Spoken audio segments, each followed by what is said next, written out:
President Trump is reacting to the communist takeover of New York City. Of course, we've already known that that's the case for a very long time. And, still people are using the word socialist. So it's a socialist takeover. It's like, no, it's communistic. And really, it shouldn't be that surprising. Or you think people would be more comfortable with it because, there's, I think, plenty of communists still remaining in our own government today anyway, from the decades of multiple administrations that actually don't like the American people. But we're going to talk about this. We're going to talk about it. What does it mean moving forward? Because there's some people that are very upset about this.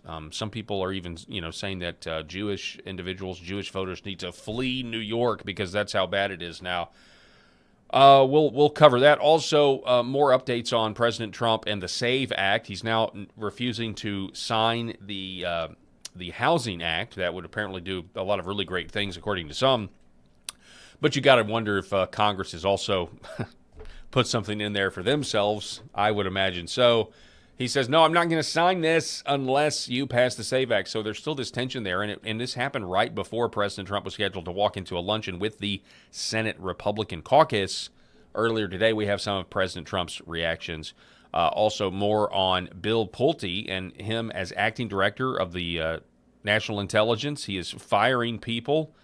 And depending on who you talk to, some people are like, oh, he's firing the right people. He's firing the wrong people. I think he's probably firing the right people, and in some cases he's sending these ABC alphabet soup bureaucracy liaisons back to their homes.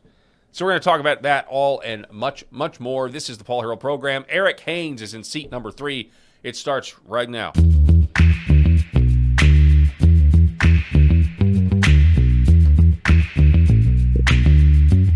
The Paul Harrell Program. All right, broadcasting from the state of Arkansas. Can't do the show without you watching every single day. Broadcasting here on LFA TV, also the Paul Harrell Program YouTube channel. If you're watching on the LFA TV Rumble channel, we want to make sure that you like the show, subscribe, do all the things. If you're watching on the Paul Harrell Program YouTube, please go ahead and give us a follow, subscribe, smash that subscribe button, as the kids say, and click the little bell to receive notifications. We would very much appreciate it. Eric Haynes back in studio. Eric, how you doing? Great to be part of the conversation today, Paul. Glad I'm not in New York today. Yeah, right? Now, I've written New York. I think one of the first things when you first came on the show, when you started coming on regularly here on the show, I think one of the first topics that you were really harping on was this Mamdani situation. Right, and I was always kind of like, I know it's in the news. I know he's a bad guy. I know he's not a good guy. I still can't get over how he removed the furniture from the New York mayor's office and everybody sat on the ground. Like, can you get more anti-Western civilization than, hey, we really think well-built furniture is good and we like a nice, comfortable place to sit. So I knew it was bad, but I've written New York City off for so long now. Like, okay, we all know what's going to happen in New York City. We all know this is not going to be a utopia. It's going to be the opposite of one, and it's going to get really, really bad before it even has a chance to get better. And it may never get better because of the immigration demographics. You are right, 100% to focus on it. I just am I'm still kind of over it, but it's in the news today, and we need to talk about it. Well, again, it just reinforces the power of persuasion and charisma and how that can really just kind of warp and mess up the minds of people, and to getting them to do what or vote for who says they're going to give them everything for free and all kinds of completely irrational things. I mean, these are crazy people. I mean, they really are. So for me, it's like, now take it a step further. Which of them will be going to the U.S. House and acting like complete idiots? Will they join the squad? How big will the squad get? It's just Democrats, regular Democrats have to be just freaking out right now. And I saw some funny stuff today, how they sent flowers to Hakeem Jeffries and put flowers on his door to his office in Congress. The Republicans did, because it's literally like their heartfelt sympathy for what is happening to the Democratic Party. Not that they were great, but man, this is just craziness. Yeah, I mean, this is one of those situations. I mean, These people are crazy. Well, abolish ICE and Yeah. open no border at all and free Palestine and just everything crazy that they could possibly say. They say it. So then you get senators on microphones responding to this stuff, and they're just like, I don't even recognize these people. These people are crazy. Fetterman today said live on air, he's like, these people are crazy. Wow. And I'm scared of what they're going to do when they get to Congress and how they're going to start acting out, making a fool of the Democratic Party. Yeah. Well, like they're not, like, to your point, they're communists. They're not Democrats. They may have attached the Democrat name to the Democratic Socialists of America. So, send in your money to the DSA, but they're not Democrats, Paul. Well, I mean, I am admittedly in a bubble. Okay. Aside from Fetterman, I don't know a moderate Democrat. I don't know their names. Yeah. You know what I mean? Like I've not done some in-depth study on these Democrats. I just genuinely generally say, hey, you guys are crazy. And now they're getting even more crazy for the incumbents not being crazy enough. Mm-hmm. So I get it. I mean, but the fact that, we should have seen this coming. You've got this immigration problem. They've literally immigrated people who are not Americans. They have no interest in being Americans. They don't care. The idea of, the idea of any sort of the derivatives of whatever the Christian society that we want to be again, but like they don't care about any of that. They only care about their culture, their mindset, bringing it here, being who they are. And they elected Mamdani, and then Mamdani endorses these people, and so it's just that same force, it's that same Mamdani wave that these people are riding. Mm-hmm. And they look at the Democrats and they're saying, you guys have not done what you're supposed to do. You get up there and compromise, just like our guys get up there and compromise and sell out us. They look and say, "Hey, you're selling out. We don't."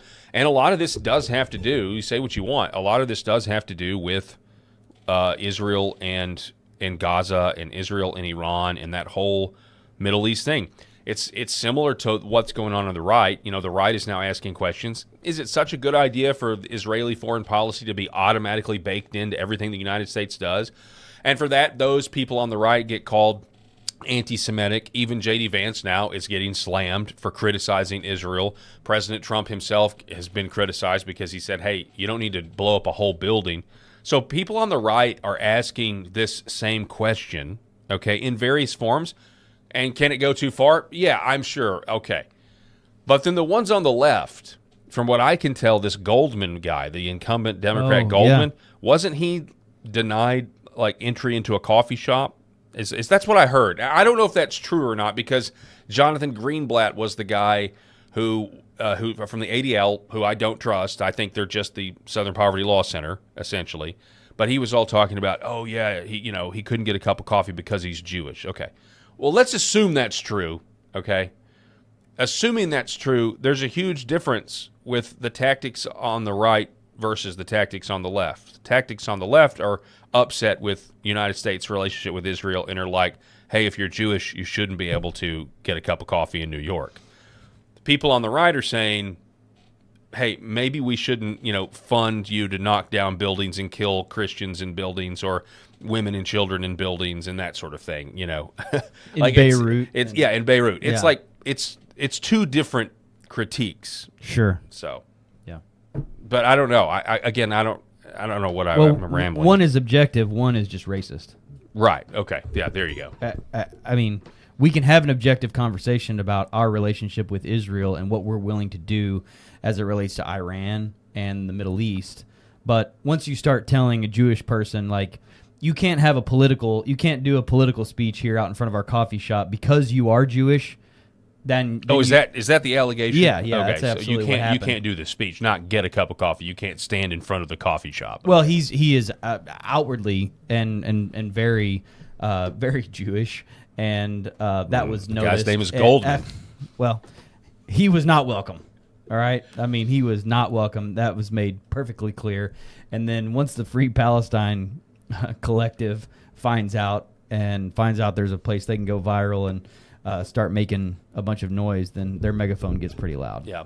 President Trump warning about this, saying President Trump issues warning after communist sweep New York congressional primaries, roasts former tormentor Dan Goldman in Savage Post. This is by Cullen Leinbarger.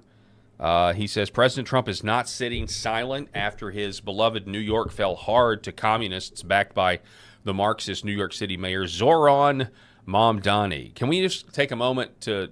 I'm pretty sure Zoran is the leader of the Mighty Morphin Power Rangers. Am I... I've never... The bad guy? Yeah, no. I think he's the good guy.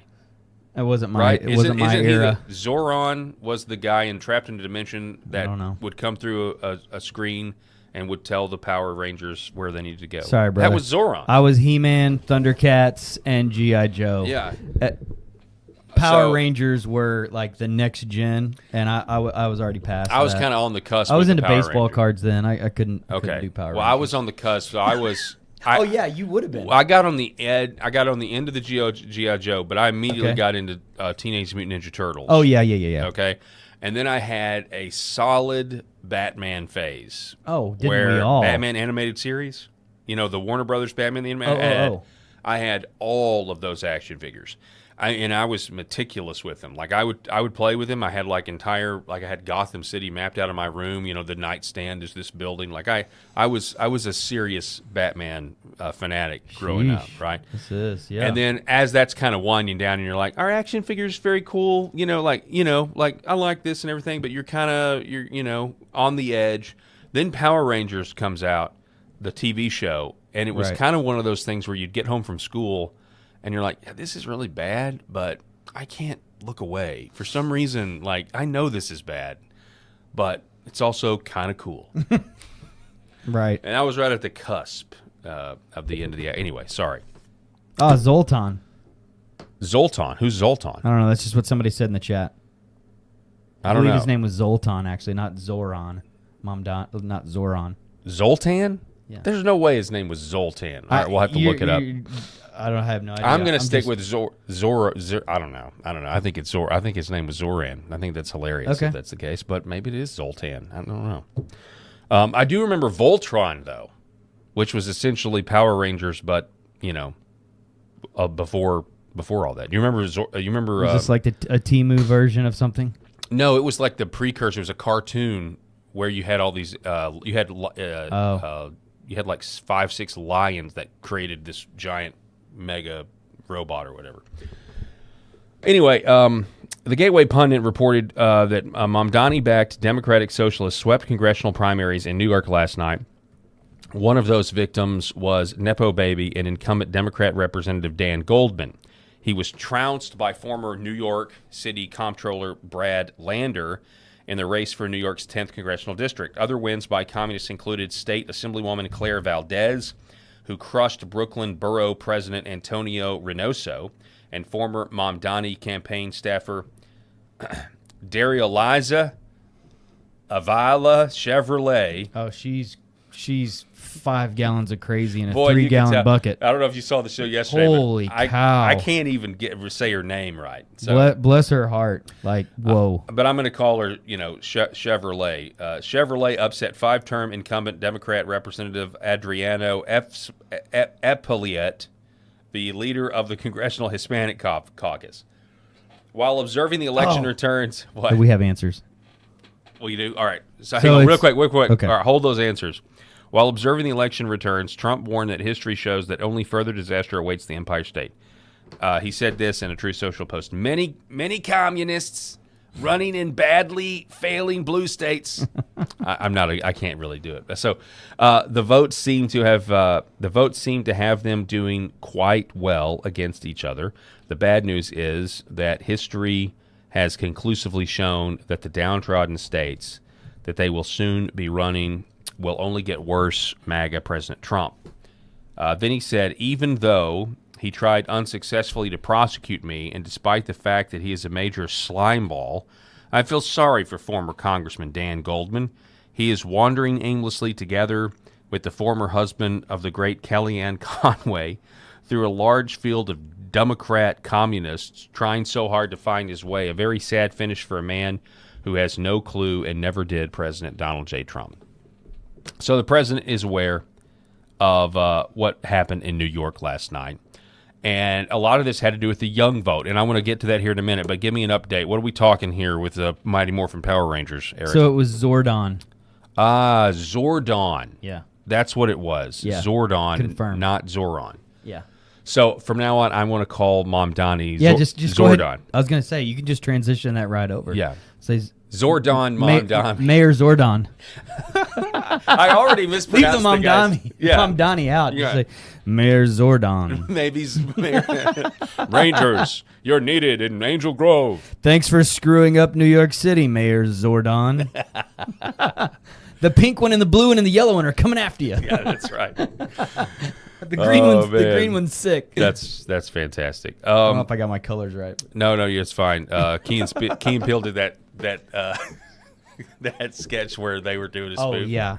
It was like Black Falcon. He's like, I'm the Green Falcon. Whatever, Black Falcon. I don't know. I don't like how you said black just then. Zordon. But they really did. If you go watch the original Mighty Morphin Power Rangers TV show, okay, the Red Ranger, all-American white guy, whatever, right? Brown hair, brown eyes, white guy. Pink Ranger, all-American, girl next door, girl, right? Mm-hmm. White girl, right? Yellow Ranger, Asian woman. Black Ranger, black man. So racist. They just didn't care at all back then. Brutally racist. Just did not care at all. They were like, yeah. Let's check all the boxes of inappropriateness. The writers were just like, all right, we got 5 colors here. We could put anybody anywhere. They're like, well, the Asian lady is definitely the Yellow Ranger, and the black guy who's a good dancer, like he was in the show, he's going to be the Black Ranger. It's like the writers are just like, of course. What are you talking about? It's like the guys. Is the sky blue? It's like the guys in Spaceballs that are combing the desert with the pick. Yeah. We ain't found. What do they say? Come on, you can't say it. By the way, I can't wait for the new Spaceballs movie to come out. Is it really coming out? I didn't realize. Mel Brooks is like 145 years old, but he's still making movies. He's still alive. He is, man. Yeah. I didn't know that. Okay. Yeah. All right. So some of the fallout from this story, we're going to turn to CNN, okay, because they're talking about the 17 to 30-year-olds and what actually happened in these New York congressional races. And the young vote is what swung this for the free stuff, man. Challengers. Yeah. Listen Young to this. people have struggled. Well, among Democrats themselves, the Democratic Socialists of America have a higher net favor rating than the Democratic Party does, at least those who are members of Congress. I mean, just take a look here. Dem Socialists of America, plus 17 points. Democrats in Congress, plus 4 points. No wonder that Dem Socialists are getting nominated across the political map in different primaries because, simply put, they are more popular than the Democrats currently in charge. Okay, I'm just thinking back to when I was sitting here and Zoran Mamdani was sitting there when he was running, Zordon. and I asked him about capitalism. Yes. And he had no problem saying that he had real issues with it. Okay, he wasn't afraid to say it. By the way, he ended up winning. It didn't hurt him. How do Democrats today view socialism compared to capitalism? There's a reason why it didn't hurt him, and that is simply because this is one of the biggest political changes I've seen during my lifetime. Match up socialism, capitalism among Democrats. You go back 16 years ago, 2010, capitalism and socialism right there, favorable rating, 51%, 50%. Look at it now. Socialism clearly in the lead among Democrats. 66% of them view socialism favorably, just 42% view capitalism favorably. No wonder Mamdani had no problem blasting it. Which is fascinating because when you look at races coming up in New York, you've got a big one up in the Bronx.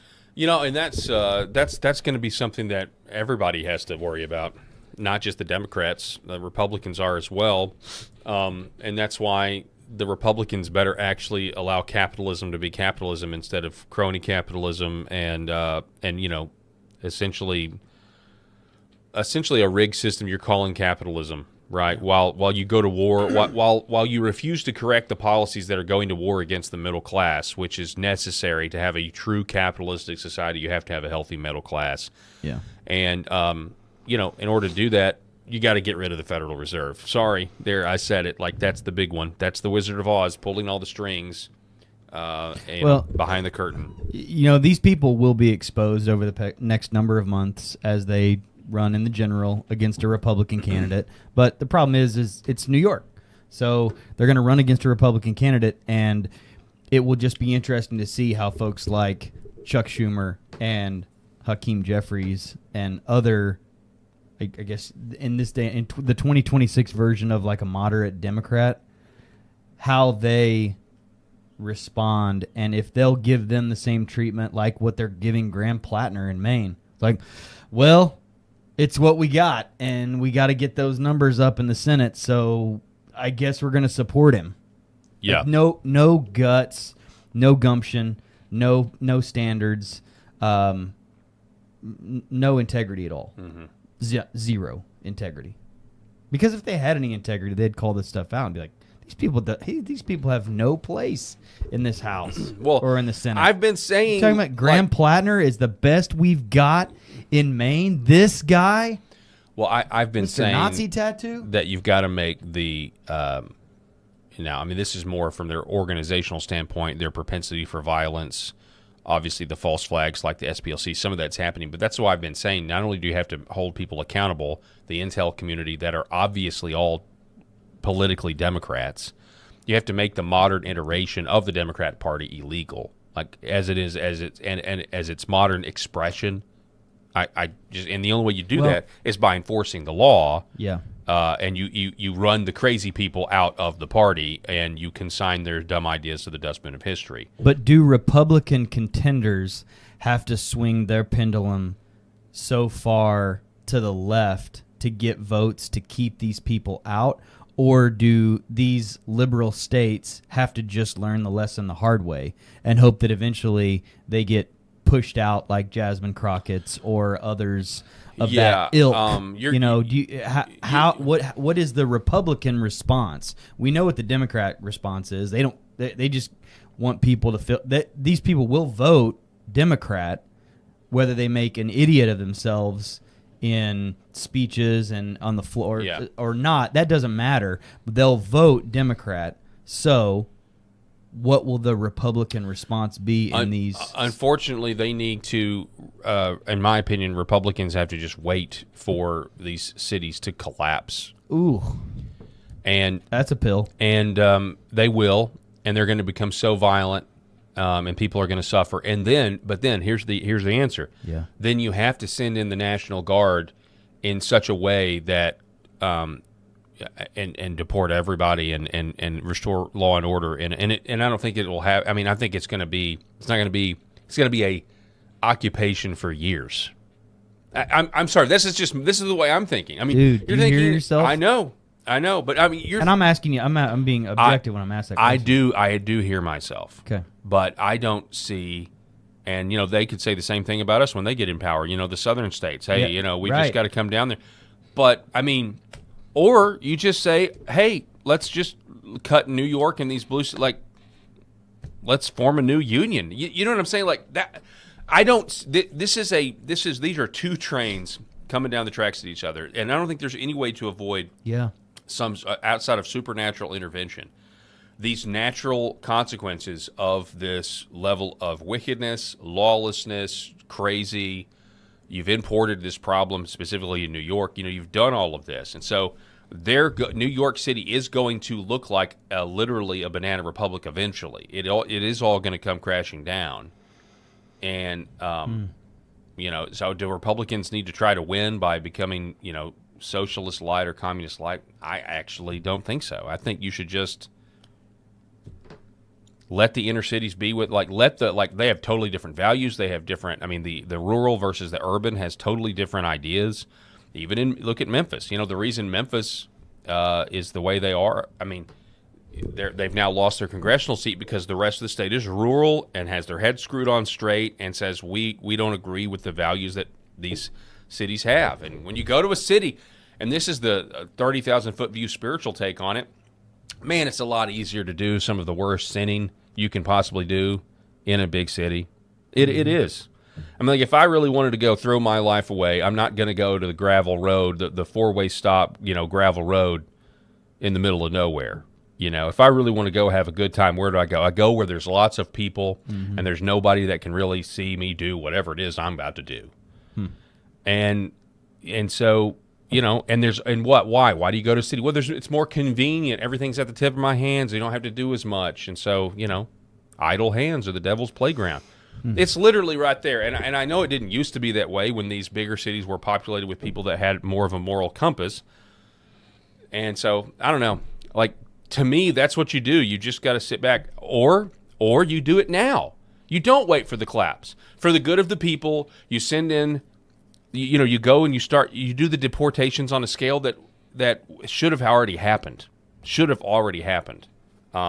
You don't pull out of Minnesota. You don't do those things. Before you go into Minnesota, you go and arrest all of the left-wing financiers of who's dropping off the ballots.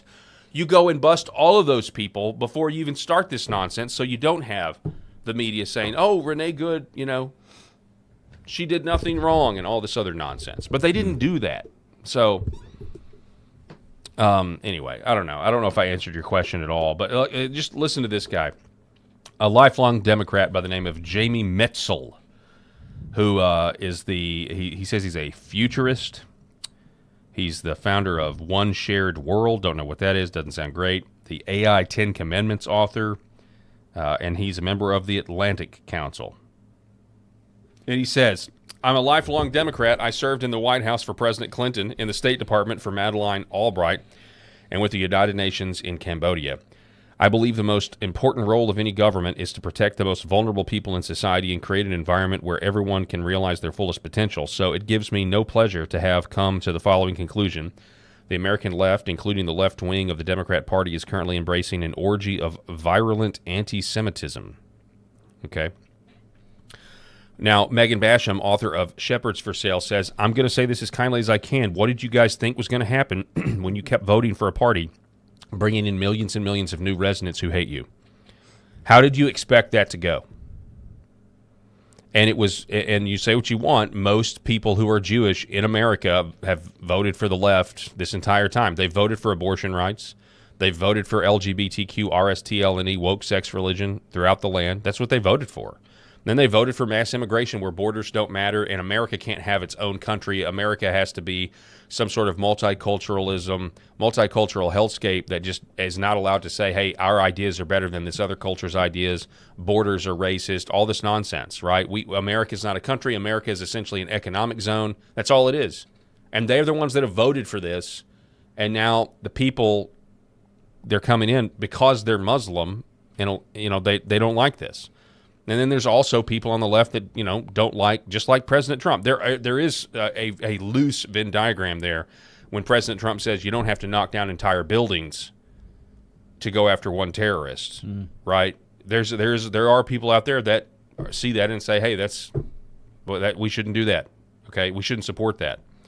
Also, Mike Cernovich says in response to this guy, was the hatred of white Americans acceptable to you? Because the same thing was going. So this is now finally the chickens have come home to roost, specifically with the Democrats and Israel and Jews. But we have endured, as white Americans, this systematic blaming us for everything, and now anti-white bias throughout the culture, anti-Christian bias increasing, and they voted for the Democrats that were advancing those crazy policies. So a lot of people today are just like, well, okay. I mean, here's another one. Here's Joel Pollack from, does he still work at Breitbart? I'm pretty sure he does. No, he's at the California Post, co-host Three Homeless Guys. Oh, he used to be at Breitbart a long time ago. He says, I hope by now that responsible people on the right, including the vice president. Okay, so Joel Pollack is reacting to the Democrat communists taking over and is lumping in the vice president's remarks last week where he called out Israel in the most reasonable way you could do, thread a needle, I think, and everyone freaked out about it, and they said that he hates Jews now.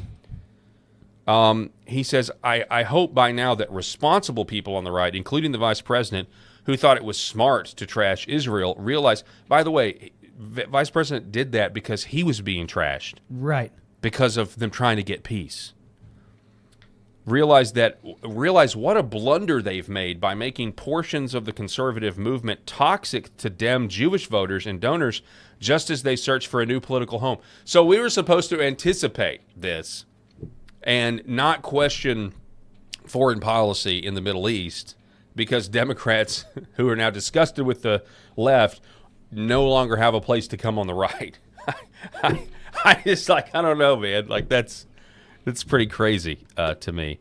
And R.N. McIntyre thinks this statement is very interesting as well, so he retranslates it. He thinks what Joe Pollak is really saying is, the overwhelming number of people I'm claiming to represent vote for and donate to Democrats despite everything you've done for us. But if you want to stop fighting a war in Iran, we'll keep voting for Dems like we're going to anyway.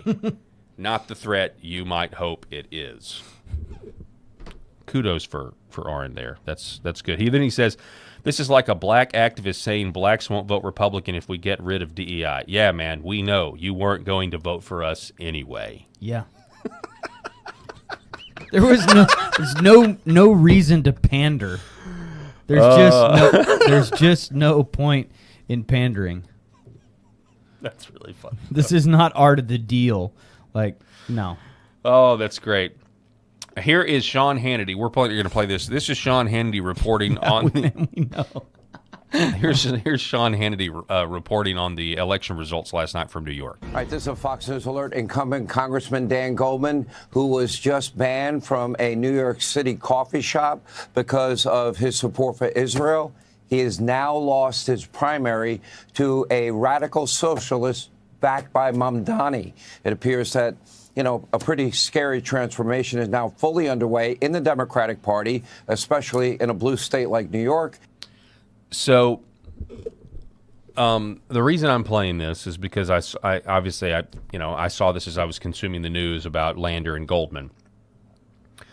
But what is wrong with Sean Hannity's face? And I don't agree with Hannity on much anymore. But what is going on with his face? I wouldn't put too much into this. I think What? he either had a dental procedure or he just needs to be on a chiropractic. No, but this isn't. I noticed it last week. He's having a bad back day. I noticed it last week, and I didn't say anything. I saw a clip of him last week, and I thought, man, there's something seems to be wrong with him. And it just from a human to human, He's not young, man. I know he's old. not, but he looks like he's got stung by a nest of bees. I mean, his face is trying to keep up with Ainsley, his like, wife. I mean, he's old. I don't know, man. But I mean, I'm not the only one to notice it because. But Trump basically shot a buzzer. Let's see. Hang on a second. The comments here. What is wrong with Sean Hannity's face? Now, people are being cruel, but why he looked like he got attacked by killer bees. That's what I thought. I thought maybe he had wisdom teeth surgery or something like that. Now, this is one I don't get. Got a dry socket. But this is, I guess, a reference to some X-Men movie that I don't remember. Dude looking like Senator Kelly after being hit with Magneto's rays. Oh, jeez. But I don't. Oh yeah, that's good. That's a good. That's a do you good know analogy. do you know the scene? Yeah, it's from the first X-Men groupings, the Brett Ratner X-Men's. Yeah, And there was that looks pretty good. There was a senator whose face swelled Well, up. yeah, because it was right before he popped. Okay. Remember? Yeah. Right before he exploded. Yeah. Okay. Well, anyway, He came out of the water like as a blob. I know. I don't wish harm on anybody. I hope Sean figures out what's going on. With It's his another face. one of those masked guests on Fox News. By the way, that bald guy, that Admiral Flaps. I've seen him like 10 more times. No flaps. Because it wasn't a flap the first time. It was. It was a dude. shadow. No, it wasn't a shadow. Have you gone and watched Mission Impossible? I love the Mission Impossible movies. Have you seen by the first way. one? Yes, I've seen all Have of you them heard me many say times. this? Have you heard me say this yet? Yeah, I don't know if you've been here. I don't think Go watch the first one.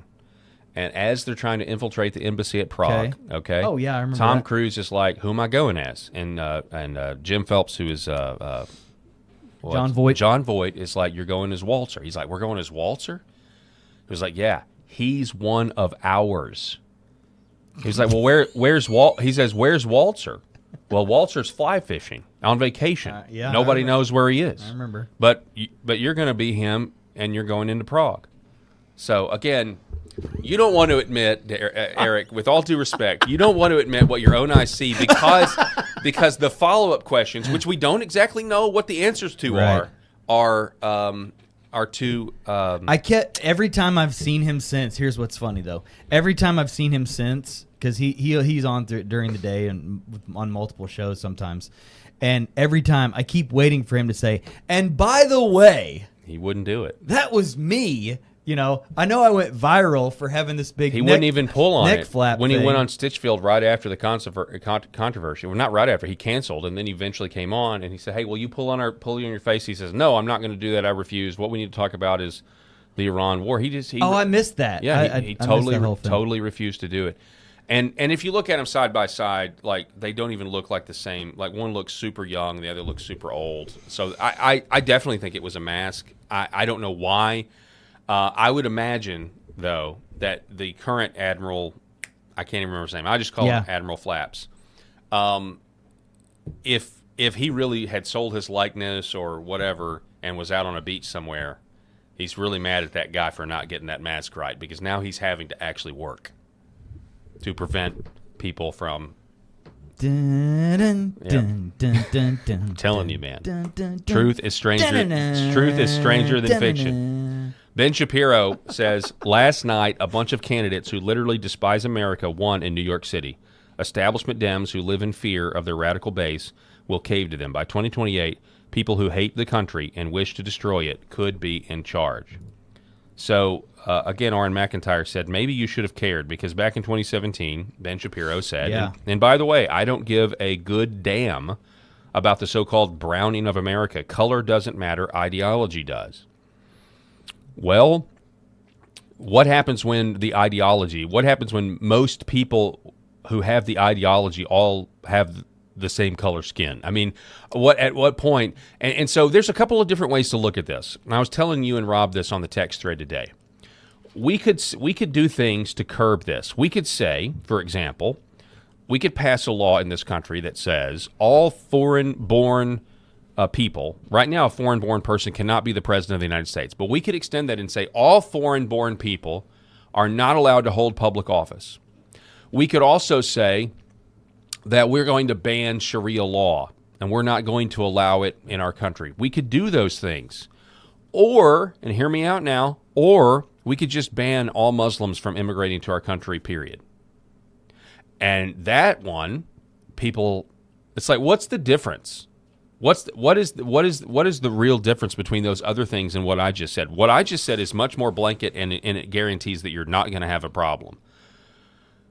You're not going to have a entitlement problem. You're not going to have they're sucking up our taxpayers. You're going to end the problem, but it makes people upset because they bought this idea that America was founded not just as a Christian nation, but as the founders were like, yeah, when we say religious freedom, we mean pagan deities. We mean Satanism. We mean it all. Come on, give us all. And that, in my opinion, is not what they meant at all. So, speaking of, there was one of these candidates that won last night that performed a satanic wedding. There you go. I mean, performed a satanic wedding for someone. So, yeah. And, Trump has glanced in that direction in his first term when he banned those certain Muslim countries, no immigrants from these certain Muslim countries. So we can do this. And what a racist he was accused of being. He was accused of being a racist. Every ick and but what he was really doing and is whatever. Yeah, he's really keeping people safe. And so, and I'll be honest, I don't necessarily, and you can call me a racist all you want. I don't care. The law that would ban all foreign-born people from holding any office whatsoever, I don't necessarily. I mean, maybe I would do it if I could push a button, But I mean, you look at these Europeans, these Western Europeans that are coming over here in awe of America, and I think some of them are going to realize that they live in communist countries, and I think some of them are going to try to immigrate here, and I think some of them are going to love America, appreciate America, and assimilate. And by the way, there's not a lot of assimilation they have to do, again, because they're from Western Europe. Not a whole lot. And in 10 years, I don't necessarily think it'd be a bad thing for those people to run for city council or something, you know?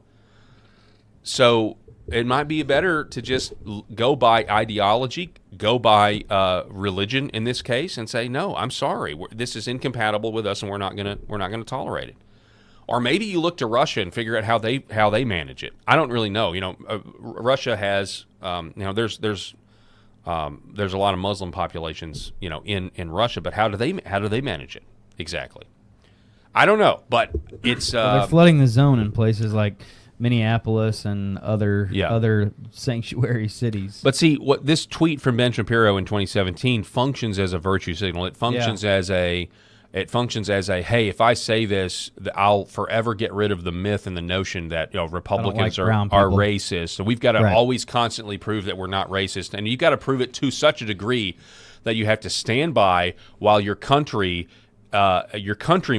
are raped and murdered and then fleeced by tax, you know, fleeced from your tax dollars to go to programs. Why, you know, and people are given generational wealth. While you go to work every day, people are getting paid to just stay at home with their families and have kids all day.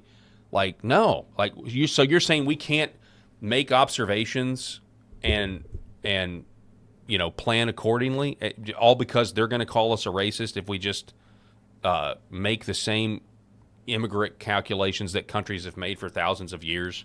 Yeah. You know, it's only America that has this problem. Well, I mean, obviously Western Europe does too, but I don't know. It's pretty frustrating. So in other news, President Trump canceled today's housing news conference. He says today's housing news conference and signing is hereby canceled until such a time as we pass the desperately needed Save America Act, which I consider to be a national emergency. Thank you for your attention to this matter. So he's now saying it's a national emergency. So are we about to get an executive order where Trump does what we predicted he may do when it comes to what's in the SAVE Act? You know who walked into the room with him when he said this and No. then went into the meeting? Who? Right behind him? John Thune. John Thune. So progress may be happening. Oh, you think so? I'm not saying John Thune is by any means the leader that we need him to be right now, but I'm just saying John Thune was standing right next to him when he went in front of the cameras today and said, I'm about to go into this meeting with all the senators and we're going to get some things straight. Right after he canceled this thing and put this post up on Truth. So the Daily Caller reported last week that behind closed doors they hate Trump. There's a few Republican senators that don't want to pass it because they just hate this man. I get it. They're about to be called to the table today. Yeah, they are. This is what President Trump said after that meeting. I think this is more on the Iran situation. Take a listen. That oil just broke the $70 number. Who would have thought that was going to happen? And that's during a war. And Iran is being very nice. They're agreeing to everything that I want. And they have to. Otherwise, we just go back and do what we have to do. Thank you very much. All right, so notice Rick Scott is now in the picture. Yep. Rick Scott called this meeting today. Oh, he did? Rick Scott called President Trump to come to this meeting. The senators were going to be meeting today, and Rick Scott specifically and personally reached out to Donald Trump and said, President Trump, you need to be at this meeting. Okay. That was the update before I came to the studio earlier. And so you see him show up there. I mean, and the questions were just, I mean, everybody was just yelling. Like, whoa, this is a really big deal. Was there anything else, was there anything of note that you said or that you saw that we need to talk about in the conference? Because I didn't see the whole thing. Just the look on John Thune's face as he turned and walked into the room with President Trump. How would you describe that look? Defeated. Angry? Maybe angry? Yeah, annoyed. Annoyed. Yeah. This guy's threatening the power that should be mine for the next 20 years type situation. But this is what we voted for. Yeah, I mean, absolutely. I mean, this is where Trump shines. I mean, he's now holding up the Housing Act. He's now holding up the FISA renewal. Trump's going to walk in there in that room and be like, guys, stop. What are we going to do? How can we get this done? Yeah. I don't care if you hate me or not. I don't care. They know impeachment's on the line, though. These guys that actually hate him, they know they know what happens with it if the Dems get control of the House, and they know the SAVE Act could go a long way in preventing that. Mm-hmm. So it's really, really messed up, man. And I think that's why some of them, Republicans are upset. Even Rick Scott has said some things, with a memorandum of understanding that they're very concerned about because Israel is upset with what's going on right now. They don't want the peace to work out the way it is. Things are moving really fast. You heard him say it. And that's why this next clip here. We've got 2 clips or 3 clips. Let's get to it. We get to Mark Levin. So a little update on the Iran situation. Is Mark Levin. The Iranian regime will now receive more money from this deal in a single year than Israel receives in 10 years, nearly all of which buys military equipment from American companies. Israel is actively and aggressively focused on complete economic and military independence. It does not want to be treated as a sterling partner in war, but a belittled punching bag the rest of the time.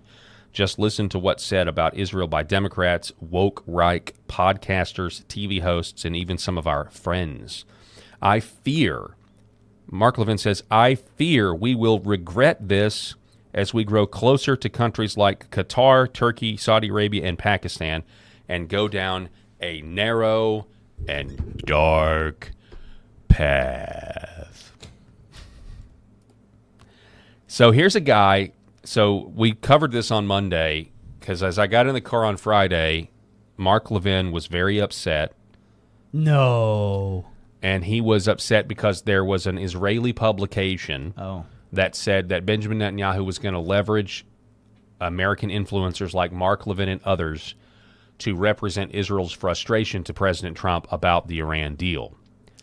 And that was picked up by the Washington Examiner and reported on. And Mark Levin was mad that they didn't reach out to him for comment. And Mark Levin was like, I can't, Wait, in his words, how would he have said? How would he have said this? Hey, Mr. Producer, and then they didn't ask me for comment, And then he said, what did he say? He was like, I haven't been meeting with Benjamin Netanyahu, but so what if I did? And he said it several times on Friday.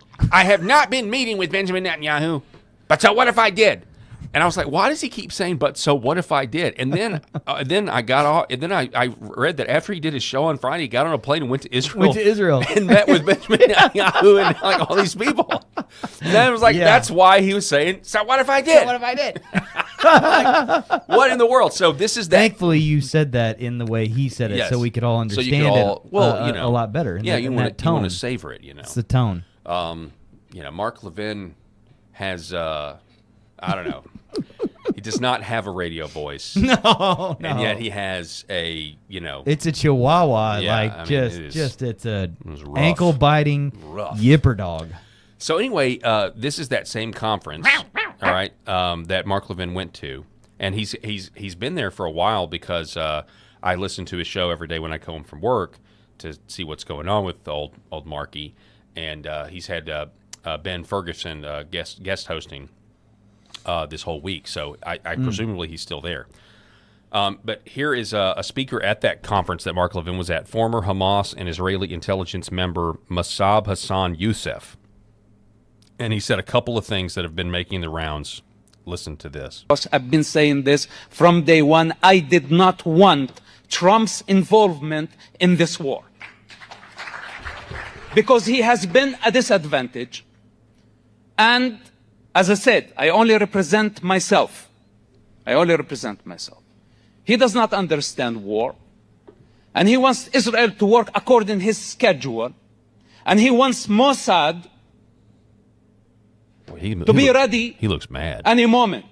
When we had the upper hand, he killed the opportunity. And we were not ready. He rushed. Help is on the way. This is not how it works. This is the recipe for a disaster. And I saw that coming before they went to the war. But anyway, who does go to war on a schedule? When you go to war, especially against such powerful enemy, you don't say, I want to finish it in 5 weeks. Nobody go to the war on a schedule. And when you go to war, you better be ready, not only for winning. Defeat is possible. Death is possible. You don't go to war only thinking about winning and victory. That's not the quality of people who really and actually want to accomplish tasks. Dude, this is the bad guy in every movie for the last 30 years. This is the bad guy in Iron Eagle. This is the bad guy in, I mean, just name it. Mission Impossible movies. Yes. This dude is bad. Yeah. This guy. I'm sorry. I'm literally scared watching this guy being like, I need Arnold Schwarzenegger or Rambo to come out and take this guy out. This is the bad guy in Rambo 3. He's intense. But you mentioned Iron Eagle. That's exactly what I was thinking. Yeah. I want these pigs destroyed. That's this guy. Get down and get out of your flight suit. Yes. I'm gonna take the plane up and take Doug out. That was great. That was such a great movie. Iron Eagle was the best. Watched that with my 11-year-old son a few weeks ago, and it was one of the greatest things ever. I forgot how good the soundtrack was. Yes. On that, I mean, my goodness, it was awesome. Louis Gossett Jr. Yeah, it's like they take the guy who's obviously Saddam Hussein at the end of the movie, and it's like, okay, Jewel of the Nile, Bucklebrush. How are we going to kill the leader of this Middle Eastern country? And they're like, okay, he's going to demand to fly the plane himself. You know, that's how we're gonna get him. You know? Yeah, man, that was a great movie. Do you ever see? So I don't know that black actor that played Chappie in that. I don't know his name. I should, because he was like Louis Gossett Jr. Okay, so he was like prolific in the 80s. Oh man, he was awesome. You ever see Toy Soldiers? Yes. With Sean Astin? Heck yeah. Dude, Toy Soldiers was it. I love that guy movie. right there is the bad guy in that too. Yeah, he is. That guy. Mm-hmm. Yeah. Hey man, stereotypes exist because our chat's lit up with great ties to this guy in bad movies too, because that's who he looks like. Stereotypes exist because they reinforced every single day. Sorry, man, I know you didn't want Trump involved in this war, but you sure liked having all of our ammunition and all of our bombs and all of our anti-missile defense. Oh, they loved it. Yeah, they loved it. You're welcome for us shooting down all the drones and all of the Hail Marys coming over from Iran. All right, so here he is again in the same speech, and he talks about a shorter clip here, but I wanted to play it because he talks about how Israel has secret weapons that they have not yet used on the battlefield. Israel's existence is not negotiable, and it does not depend on superpowers or the public opinion. And if they keep pushing Israel to the corner, they are the ones who are going to suffer the most. Israel hasn't used everything that it has. And Israel, on a purpose, did not expose the advanced weapons that it has for very important reasons. Well, you kind of have now, buddy. We don't want the enemy to know what we are having. And now, at this point, we're just playing around. So, this is the clear message to those who think that they can annihilate Israel. Behind Israel is existence. Okay, so the reason I played that clip is because it is newsworthy that you have a guy, again, Mossab Hassan Youssef, former Israel intelligence, is saying that they have weapons that they have not yet used that the enemy doesn't know anything about. What is he talking about? Well, and so you're saying, or so these Democrat, the guy you read his post a while ago. So this is the guy that you're saying J.D. Vance is basically racist for calling out from the microphone to say, hold on, and you're with him. It's like, we're not with him. Mm-hmm. We're not. So you're going to put the accountability that J.D. Vance displayed from the White House podium. It is wild Yeah. to see where people's allegiances lie. Yeah, it is. I said from the beginning of this war, because the president did put it on a schedule, and I thought to myself, this was also happening when this whole alleged alien disclosure was supposed to come out, and I was wondering, because of the cards, they are what they are, the cards that we say, the Strait of Hormuz, the topography is what it is, the ballistic missile capability of Iran is what it is, our military is what it is, but, you either have nukes or you have ground troops, and that's not an option. But I did also say, but are there direct energy weapons? Are there things that our military? Because in light of what happened in Venezuela, there were reports that the soldiers we sent to Venezuela had technology that was terrifying to the survivors in that Maduro compound, right? And so I was thinking, are we about to see a mass rollout of this type of technology in a much larger conflict? To bring Iran to heel or whatever, and apparently some of those we haven't done that. Some of those Maduro loyalists, after we were done with them, their remains fit in a shoebox. Yeah, those were Cubans. Yeah, Cuban mercenaries. Right, fit in a shoebox. Yeah. So you're thinking, what in the world was that? What was going on? And so you assume straight out of a but then sci-fi. we had the report, kind of the opposite report of that yesterday. The Gateway Pundit reported that one of the pilots that crashed down and we had that huge rescue operation was swarmed in air by big drones and small drones from Iran, was absolutely swarmed, and they were moving in unison, and they said it looked alien, and it looked like a giant octopus made up of drones. Whoa. And you're just like, well, what kind of technology is that? And drones are so much cheaper than the missiles that we're firing, especially the ones we're firing to intercept the drones. Anyway, it's just crazy, interesting stuff going on right now, and who knows it. But again, this guy's saying Israel has secret weapons. We know they have nukes, but he's not. I don't think he's talking about nukes, because everybody knows that they've got nukes. Yeah. Is he talking about that? I don't know.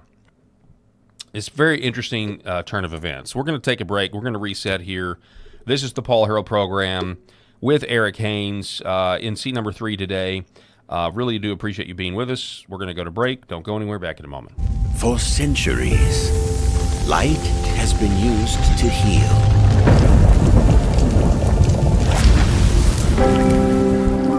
Awaken the body with Red 5.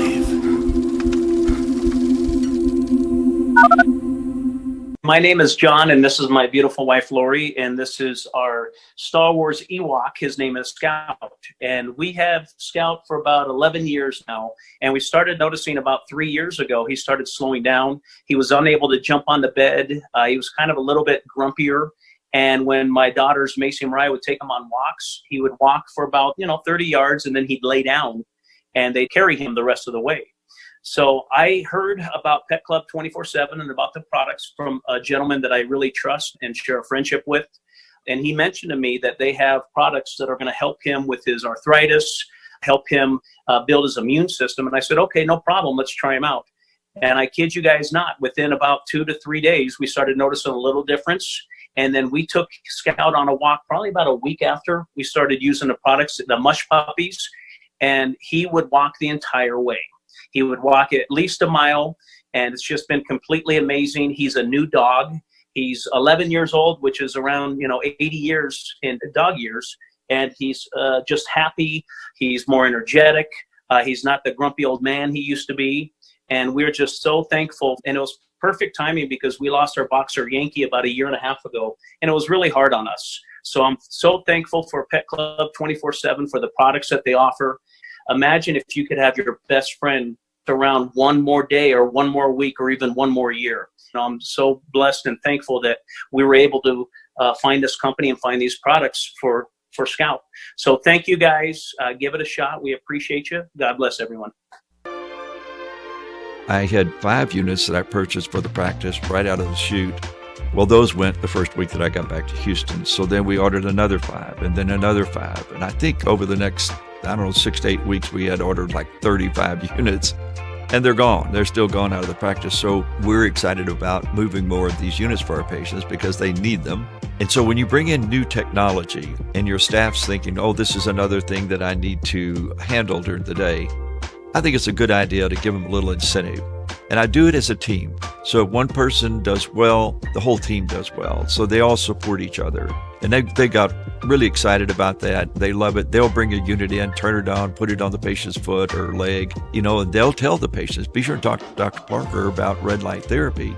And the patient will say, red light therapy, yeah, I've heard of that, And so I'll walk in and my nurse is she'll tell me, I've spoken to Mrs. Jones about this red light therapy, and she's really excited about it. So Red Vive has been fantastic for our bottom line. For centuries, light has been used to heal.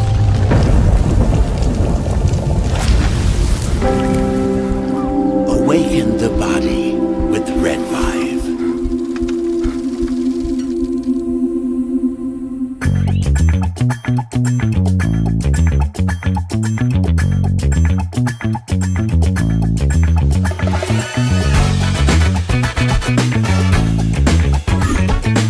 The Paul Harrell Program.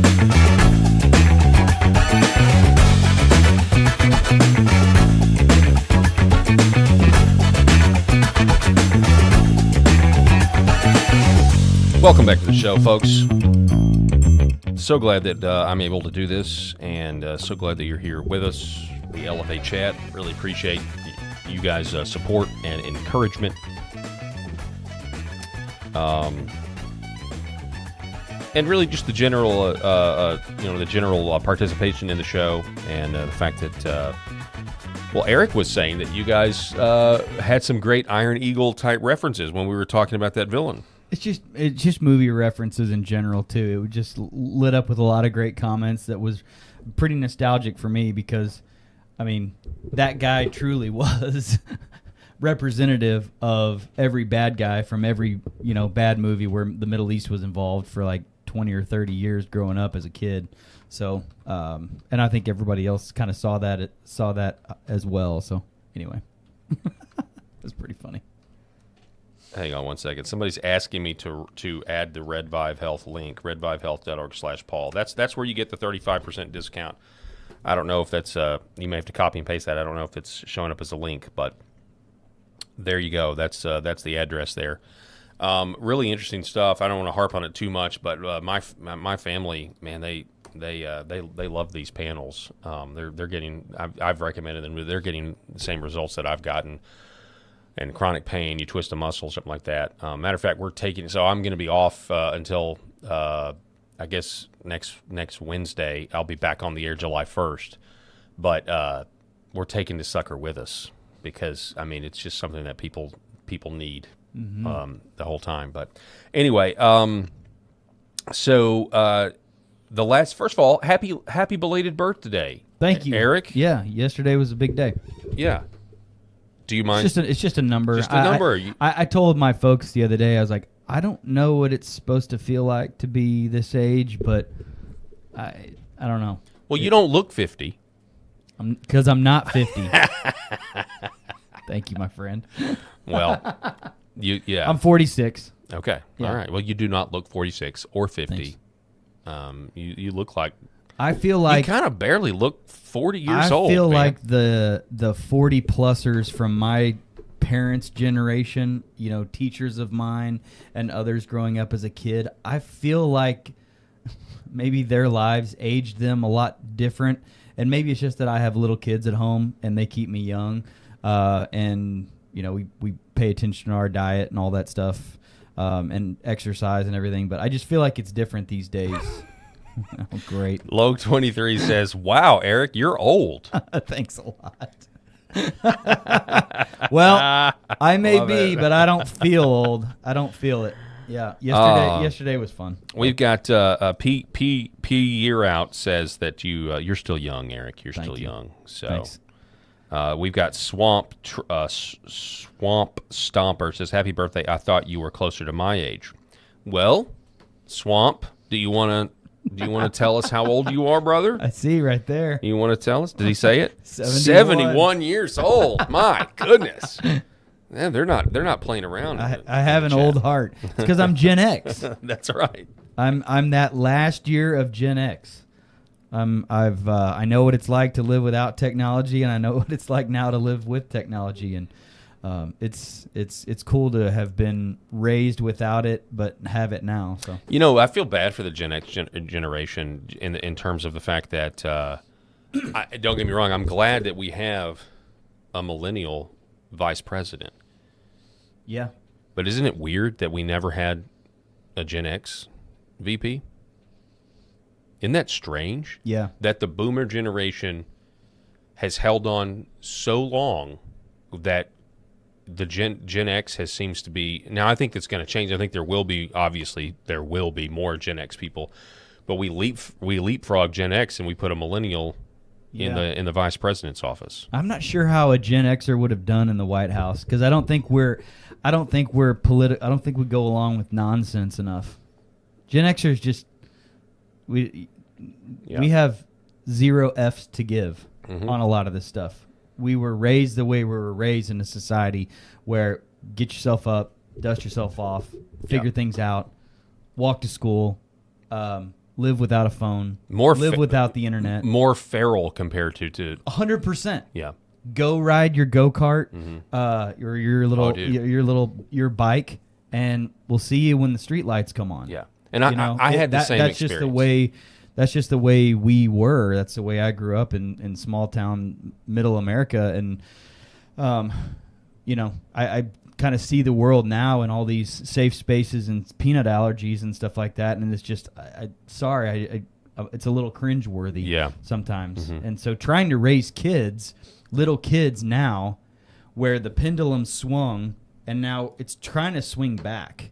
And there's a lot of things, I think, practicality speaking, that are bringing the pendulum back a little bit. But, you see evidence all the time where people are like, man, music was just so better back then. Yep. And movies were just so much better back then. And people are starting to recognize that the pendulum swung too far. No, and you're right. We allowed all these liberal-minded idiots to infect and infest our culture. And there's going to be a pushback. Yeah. And wherever the line finally ends up being drawn, and wherever that tipping point is on a lot of things, I think you are starting to see evidence of the fact where parents especially are realizing, like, I'm not going to raise my kid like that. Mm-hmm. And I don't care if it's old school. I don't care if it's old fashioned. I don't care if I feel like my grandparents sometimes, almost like, and we're going to go back to the Stone Age a little bit, but doggone it, like, put the screens down and go outside and play in the dirt. Yep, that's right. That's the way we are with our kids. And it's not punitive. It's not mean-spirited and in any way. I just want my kids to be creative. I want my kids to, be patriotic and love their country and love their church and love their neighbors and people around them, and to love God the way they should. And that's just, it seems like so simplistic, but man, the pendulum swung a really far direction with certain aspects of Gen Y and millennials. Yeah. Well, I was having this conversation with a family member the other night, and she's a millennial, but we were talking about the Zoomer generation, because I was like, tell me, because she's younger millennial than I am. I'm right on the cusp, born in '84. So I also, like you, we've talked about this before. I remember analog tech and going into digital and seeing it. And I had Gen X sisters, so older sisters. So I was very much, like, I was a huge Van Halen, Sammy Hagar Van Halen fan. That's my card. That's the card. That's my Gen X card, if there ever is one. So anyway, but we were talking about the Zoomers, because I was curious. Like, what I'm reading is that they are very over it, and they are, they're no nonsense. They're not drinking, because they're not drinking alcohol the same way that millennials and Gen Xers did, primarily, I think, because she said, now hear me out, she said this is the first generation that is aware that they're being surveilled at all times, and they are terrified of any cringe moments. We all love to look at stuff online where it's like, that's cringy, right? Yeah. This generation is terrified, some of them, of being caught in a cringeworthy moment. So they want to be in control of their faculties, and alcohol obviously is how you lose control of your faculties. Then with the internet, there's just less parties in general. People are not going to parties the way they used to go to parties. And so she said, you've got actually kind of two camps in the Zoomers. You've got the ones who are afraid of the cringe or being caught doing something. They know they're surveilled at all times. They don't actually post a lot on the internet, but that all they do is surf the internet, and they're very recluse. They're very inverted, and that sort of thing. And she said, and then you have the contingent of Zoomers that are like rage baiters and will do outrageous things. Will get on an e-bike and blast music in public. They know they're being surveilled, but they're embracing it, and they're actually it's a form of rebellion to just like, go do outrageous stuff in public, right? And those are the people that are going to be in charge someday. And one of the reasons they're doing this is because they look around and they say, housing is unaffordable.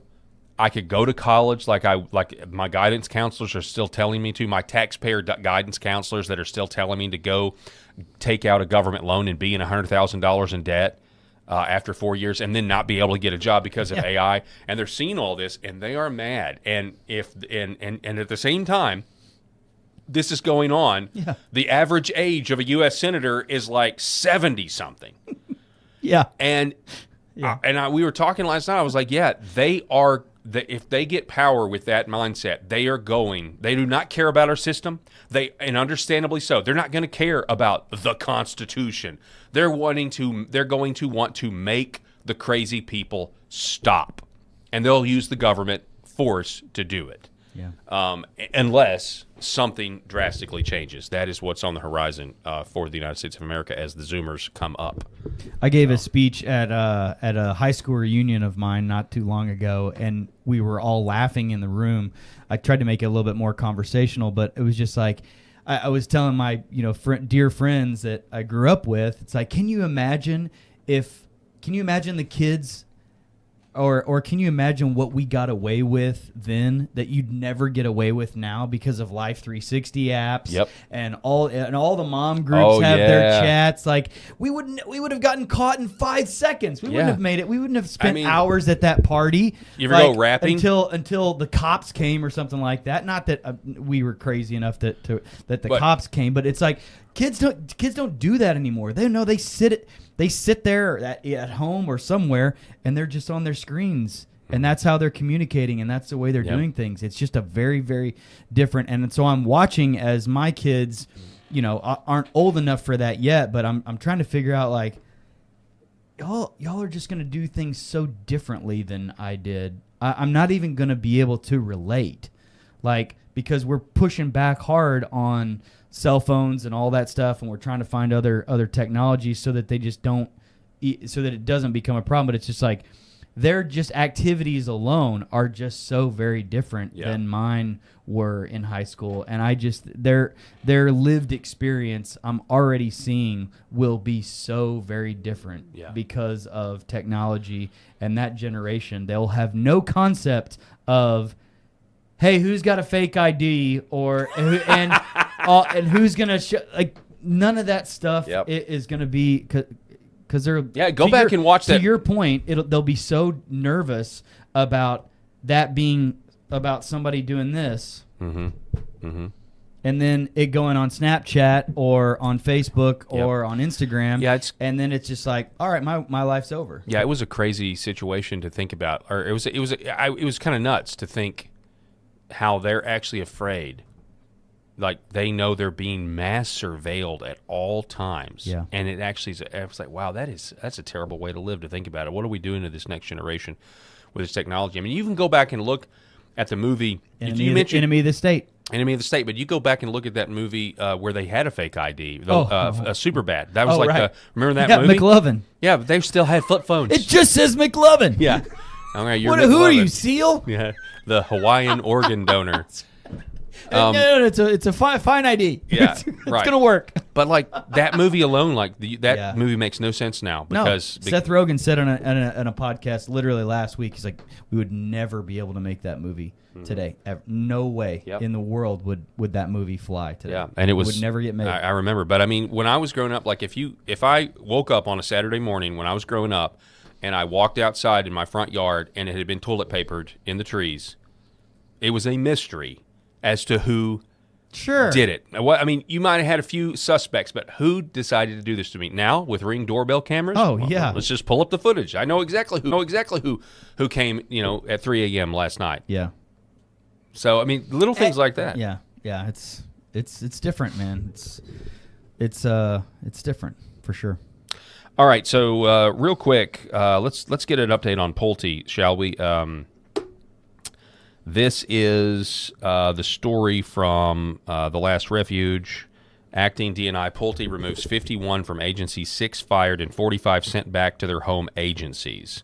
CBS News is reporting on events within the Office of Director of National Intelligence. As Conservative Treehouse previously outlined, Acting Director of National Intelligence Bill Pulte is following a very predictable path. The part of the CBS report that tells the story is 6 career and political intelligence staff were terminated and 45 were sent back to their home agencies, according to 3 sources familiar with the personnel moves. One source characterized the cuts as thoughtful and methodical. No staffers have been removed from the counterterrorism group.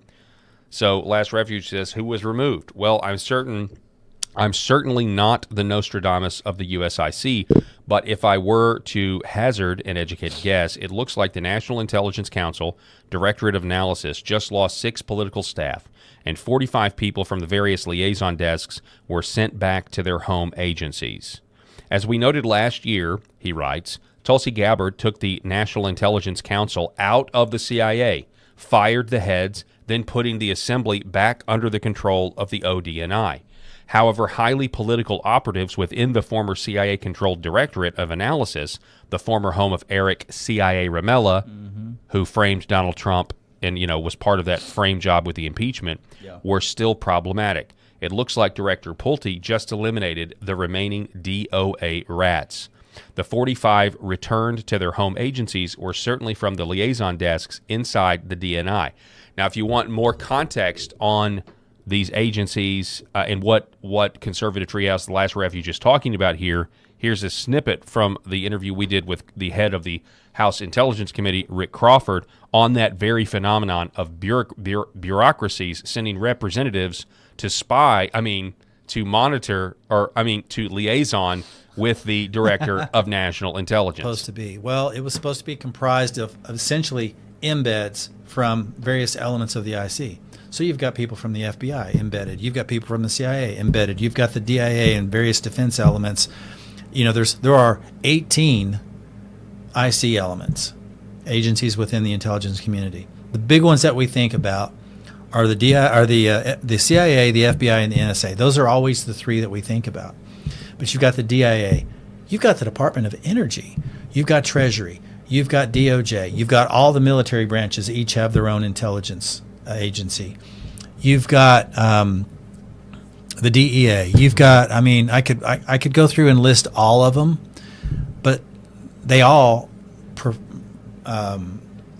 comprise the IC writ large, which means every one of them have embeds into the ODNI. So any one of them could be reporting back to their parent agency and are, which is also part of the problem. And you need the subject matter expertise, the institutional understanding that resides in specific agencies. You've got the real technical stuff that you deal with in the NGA and the NRO that we don't even hear about. That's dealing with a lot of the overhead stuff. The NSA. There's a lot of technical stuff that the ODNI needs, that expertise, that subject matter expertise. But we also need to understand how the CIA works. Okay, we're going to bring in some detailees to come in, and they're going to work for us for a year or 2. Well, they work for the CIA. They just happen to be detailed or embedded with ODNI. Therefore, that conduit of communication back to the parent agency is still very robust. Right. So Wow. That gives you a lot of context, and I'm so grateful that Rick came in and sat down with us, and we can't wait to do it again. He's talking about the exact thing that the last refuge here is talking about in Conservative Treehouse. And what Bill Pulte, so now I think we have a clear picture of who Bill Pulte is. How many days of his 200 days does he have left? I don't know. But, I mean, it's only leave him there. 170 something until the midterms. Right. So, I mean, he's well past the midterms. Okay. So we now have a clear picture of who Bill Pulte is. You know, just on a basic level, Republicans and Democrats were freaking out that this guy was nominated, or this guy was named acting director, which is the president's power to do. They wanted this other guy, Jay Clayton, to immediately get it. And Trump said, no, we're not going to do that. We're going to put a hold on his nomination. And he may withdraw the nomination and give it to the guy that you just saw on your screen. That's what I'm hoping for. Now the last refuge is saying the 45 returned to their home agencies were certainly from the liaison desks inside the DNI. So the very problem that Rick Crawford was talking about on this show 4 weeks ago, now the acting DNI is getting rid of those liaisons and is sending them back to their agencies. That's a pretty big deal, do you think? That's a pretty big deal. I think I like this guy, Bill Pulte. I think I like this guy. Yeah. That's why I asked the question that I asked. He says, I'm not sure if this represents 45 across all desks or the complete elimination of some overstaffed liaison desks. That said, given the nature of the leaking that was recently sent to CNN, State Department leaks to CNN, I am somewhat confident the State Department liaison office inside the DNI is now empty office space. Just a hunch. Please remember, our predictive public discussions at Conservative Treehouse are in the strictest confidence. Just over 50 careers. So that's the CBS report. Let's see if he has a follow-up. Meanwhile, in related news, this sets up a stalemate as several Democrats have said they will not support reauthorizing Section 702 while Pulte remains Trump's acting DNI. 702 is FISA. So here we go. We're getting an inside look at how all of the sausage is made. Pretty incredible stuff. Yeah.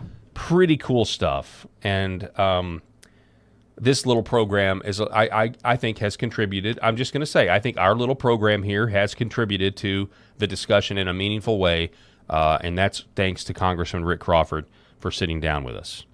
Amen. So, anyway, in other news, while we're talking about the Intel oligarch, I wanted to have a little bit of a discussion about this article from Data Republican about the USAID and how they built color revolutions. This kind of dovetails what we've been talking about with Anthony Fauci. So Tulsi did release all that stuff on Fauci being a liar and funding the COVID and everything else, and I think he's responsible for 7 million deaths worldwide, at least.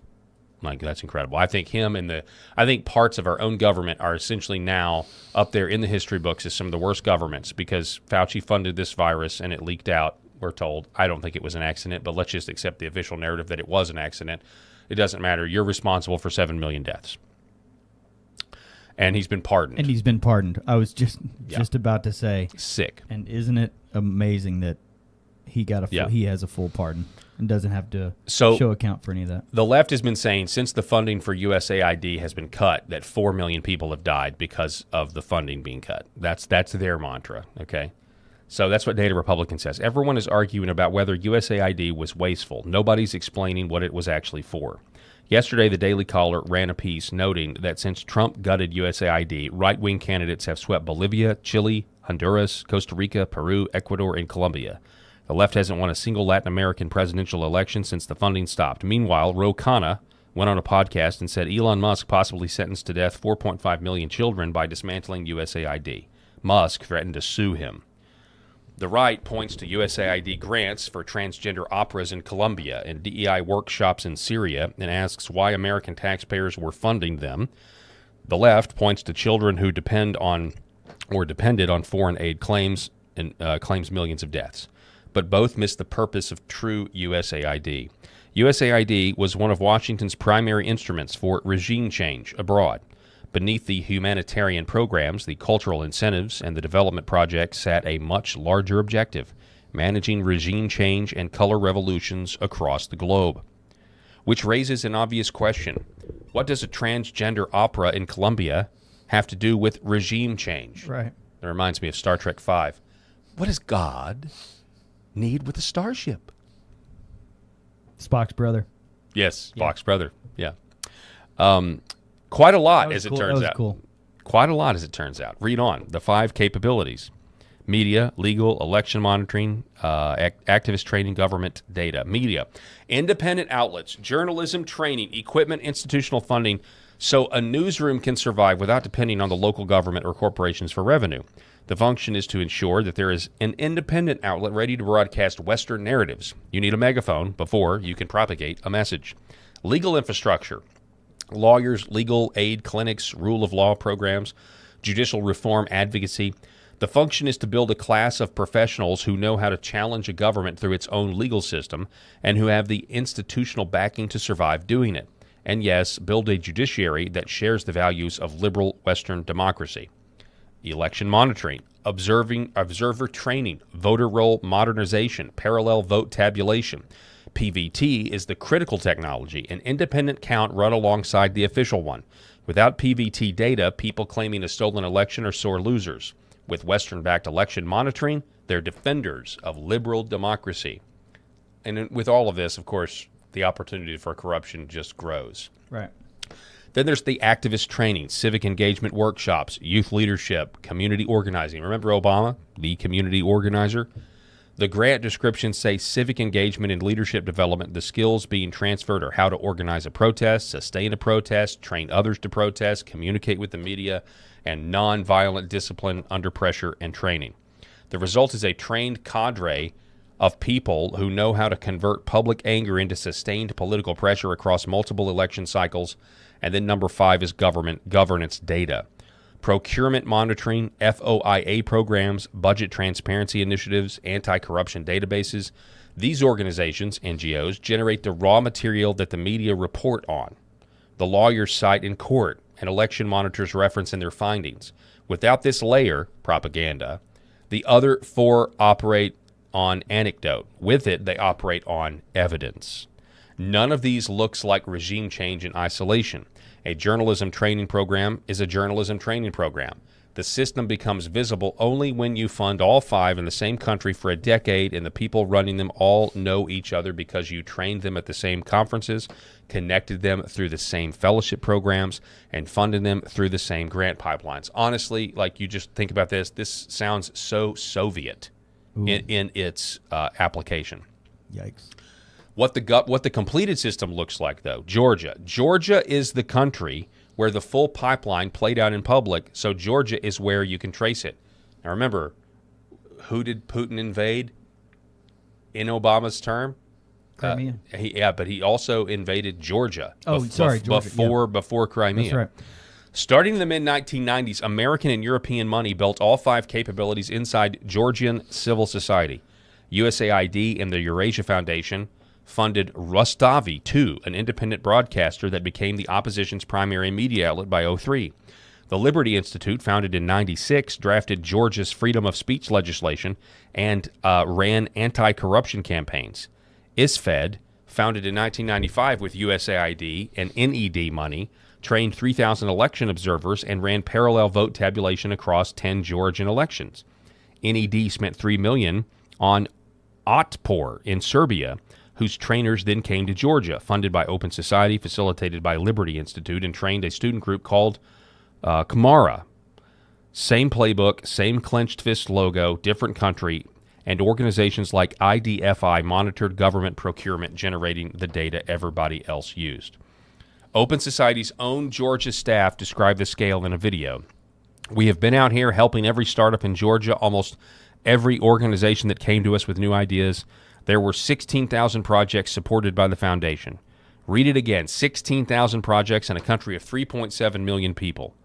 Then in November of 2003, all 5 fired at once. ISFED's parallel vote count proved the paramilitary election was fraudulent. Rustavi 2 broadcast the evidence. Kamara filled the streets. Liberty Institute provided the organizational backbone, and 3 weeks later, President Shevardnadze resigned in the Rose Revolution.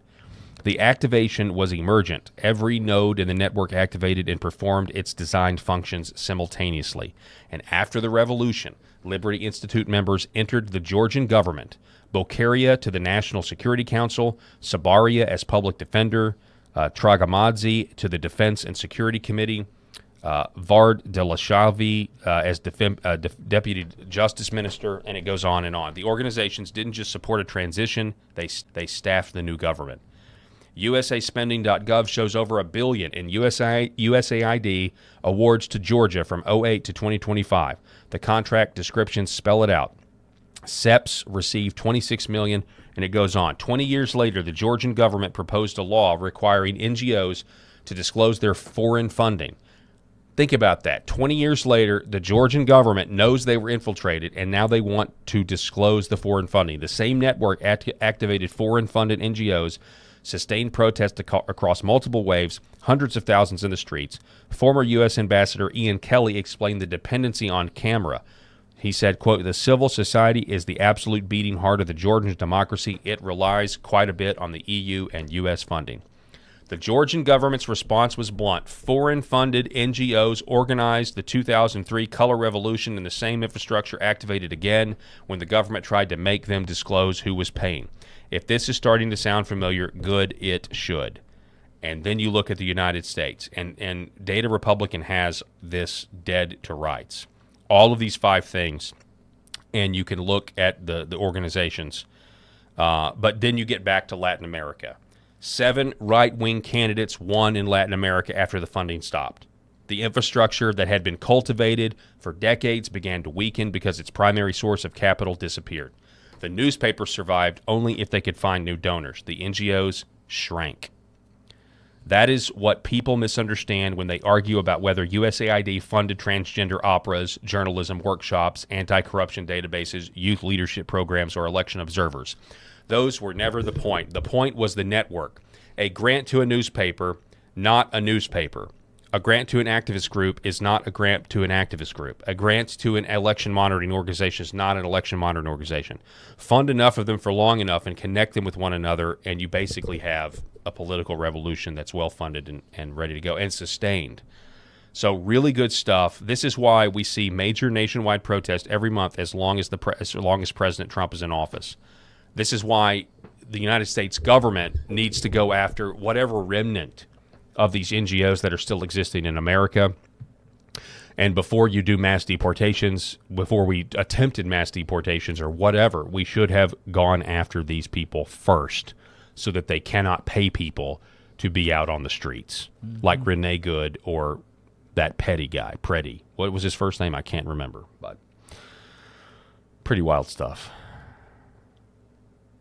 I mean, you know, you just kind of you sit here and think like all of this stuff gets turned back on if Democrats win. Yeah, that's right. All of it gets flipped back on. Yes, and then we get told that this is all organic. These organic uprisings. That's what we're going to be told. It all gets turned back on. Yep. If they win again. But it does kind of make you think. Like, I mean, you know, I'm the more pessimistic one than you are when it comes to results. Yeah. It does really make you think what a huge move that was with USAID. I mean, it was right off the bat. It was in that first 5 months. And by the way, that first 5 months was killer. And then there was the Trump-Elon Musk divorce, and things started getting really kind of bogged down at that point. Yeah, but as frustrating as it gets, when we start thinking about the midterms, like, we do have to remember that the Democratic playbook has not changed. In fact, it's even gone a little bit further extreme than it was before. Yes. So Republicans added millions and millions of voters to their tallies. Whether they show up in the midterms to vote or not, I don't know. I just know that the ones that have said, I'm sick of this, I'm not necessarily with the GOP anymore because of what's going on, they're also like, but I'm definitely not on board with the Democrats either. So, yeah. I'm glad you made that point about the midterms because, to your point too, and then 2028, if they get control again, if the Dems get control again, all this progress and all of this rooting out of evil and fraud and malicious abuse of our taxpayer dollars and our culture for our children, it all goes back. Yep, it sure does. But here's some positive news. Look about this. The 8 members, but see, we need the funders, but this is good. This is good. 8 members of an Antifa cell that attacked an ICE facility in Texas were sentenced to a total of 450 years today on terror charges. You know, wasn't there that whole Leonardo DiCaprio movie where they were a modern, you know, they were basically a terror cell and they basically attacked an Antifa camp or an ICE camp, an ICE facility? It was a recent movie last year. It came out last year. I think it won an Academy Award or whatever. You know, but you don't hear anybody making the parallel that this could have inspired that. But anyway, 8 members of Antifa cell that attacked ICE facility in Texas sentenced to 450 years in total on terror charges. You got Benjamin getting 100 years, 70 years, 50 years, 50, 50, 50, 50, 30, Daniel Sanchez. The militant far-left Antifa extremists were sentenced for their roles in an armed attack and a riot at the Prairie Land ICE Detention Center in Alvarado, Texas last July. The group rioted outside the facility, vandalized property, used fireworks, and shot officers to stop deportations. Now, you would think any one of these people, any one of these now convicts, would have a lot of information about who inspired them to show up there. And I know I was just saying it was a Hollywood movie. I was just kind of be more like that's what they would do to us. Yeah. But you would think that the government would even know, like, hey, we know who was paying these people. Yeah. Have you arrested the billionaires that are funding this stuff? Have you arrested the nonprofit presidents that are funding this kind of nonsense? Because you should. You should do that so that we can stop this happening permanently. And maybe that is going on and we're just not hearing about it. Here's a headline that is absolutely the craziest headline you will see all year. This is the craziest headline you will see all year. It's a tragedy up in Canada where some guy decided to shoot up the headquarters of Pornhub, which, I mean, anytime people get killed is terrible, right? But so Pornhub headquarters is in Canada. Listen to this headline. Is this just like a website? It's a pornography website. Oh, Okay. Sorry. I'm legitimately unfamiliar. Good on you. Good on you. I apologize. No, good on you. So yeah, it's like the #1 porn website in the whole world, Oh my right? goodness. Okay. And so anyway, so not the Bee, which is the Babylon Bee's actual, Babylon Bee satire. So not the Bee's a satire. They have this headline: report: female cop shoots rabbi outside Pornhub office in Canada while hiding from Marxist gunman who killed immigrant officer named Mohammed. Now, what kind of a headline is that? Again. What kind of a headline is that? It can't. You just look at it, you're like, this can't be real. But then I watched the footage, and sure enough, there's some gunman that's shooting up Pornhub, and there's a rabbi nearby. Now, he wasn't obviously in like a rabbi, traditional rabbi garb, but I think the owner of Pornhub actually is Jewish and a rabbi. By the way, this is like a thing that a lot of people have pointed out. The guy that owns OnlyFans. So just to be clear, it's not when you say hub. When you said that earlier, I was like, so this is like the base of operations, or you're saying that's a website called that? Yes, it's a website called that. Okay, and you're saying that the Jews own it? Well, one does, yeah. Oh my goodness. Yeah, and OnlyFans. I have heard the Jewish owner of OnlyFans. I think recently passed away. Yeah, I've heard the OnlyFans owner. But yeah, apparently it's not a conflict. I don't know. Porn has done more to destroy marriages, families, lives of men. A lot of these Zoomers, that are not getting outside and going to parties and actually meeting women in the flesh and blood, they don't have a need to because they're just turning. There's literally pornography is everywhere, right?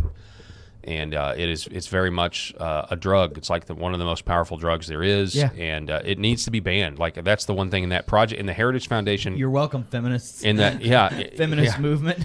In that Project 2025 that was written by the Heritage Foundation, one of the things they had in there was to ban pornography, and I 100% support it. Which is why, I want a T-shirt that says "Banning things is good sometimes," because Yeah. It's just it's a scourge, and it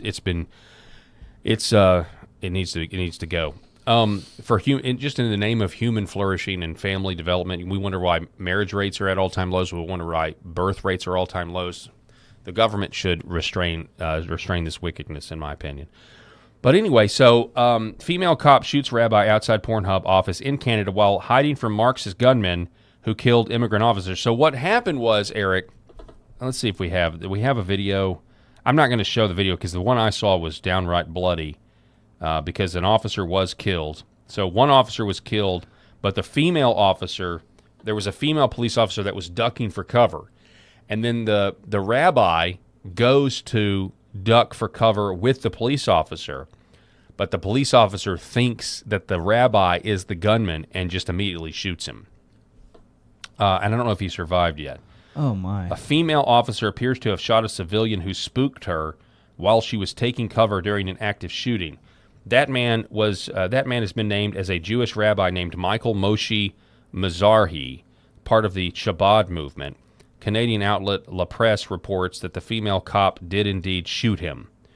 Michael Mizrahi, a 68-year-old trader, finds himself in the line of fire as he goes to buy a drink near his clothing store on Devonshire Road. In the same video, we see the man appear behind the policewoman arriving from the side from which the suspect is shooting. In the chaos, the agent shoots the 60-year-old dead.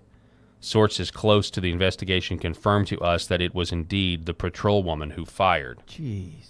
What did we know at the time is that the shooting took place outside the corporate office of Pornhub's parent company, ILO, formerly MindGeek, which owns the largest porn sites on the internet. The shooter, an Alberta man named Seth Hatfield, reportedly fired in the ILO building from his hotel across the street. He then made his way down into the street where he appeared to ignore civilians but engaged officers in the firefight.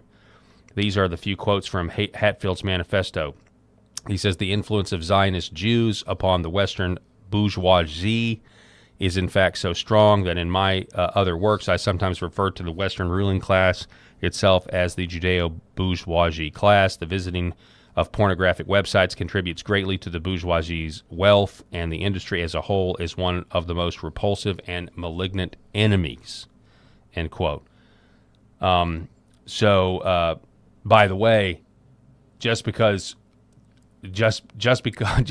little disclaimer, just because I was just saying, like, yeah, we should ban porn, it doesn't necessarily mean that I agree with this guy's manifesto. Okay. Right. All right.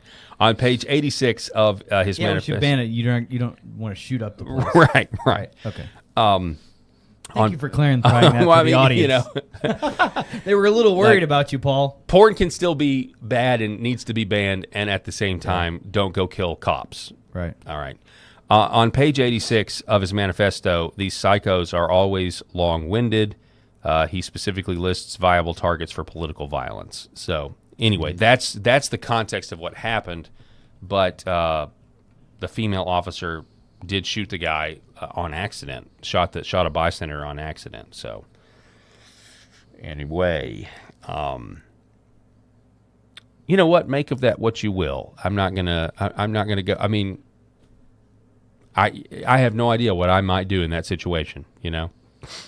Well. But I'll be getting it. I'm not trained. Being startled doesn't give you an excuse to kill somebody. You're exactly right, Eric. Sorry. You're exactly right.